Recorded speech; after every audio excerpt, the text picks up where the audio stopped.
പ്രിയമുള്ളവരെ, UDFന്റെ പ്രകടന പത്രികയില് KSRTC bus സ്ത്രീകൾക്ക് ഫ്രീ ആണെന്നാ പറയുന്നത്. നമുക്കറിയാം, തകർന്നടിഞ്ഞ ഒരു ഫീൽഡായിരുന്നു KSRTC സർവീസ്. അതിനെ മെല്ലെ മെല്ലെ അങ്ങ് പിടിച്ചുയർത്തിയതാ.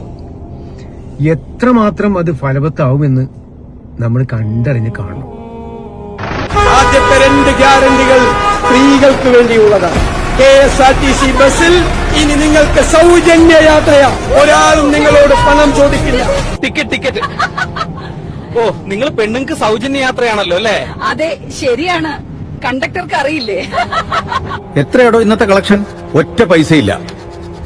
ഇങ്ങനെ പോയാ വണ്ടിയുടെ പണി ചെയ്യാനും നമുക്കുള്ള ശമ്പളവും എങ്ങനെ തരും? അതറിയാം, പക്ഷെ ഞാനെന്ത് ചെയ്യാനാ? എങ്കിലും ഒരു വഴി പറയണം. സർ, ഇതൊട്ടും ശരിയാവില്ല. എന്തായാലും ഈ തടി കഷ്ണം ഇവിടെ ഉള്ളത് നന്നായി. കേടായാലോ ഡീസൽ തീർന്നാലോ സൈഡിൽ ഒതുക്കിയിട്ട് ടയറിന് അടവെക്കാം. ശരിയാണ്.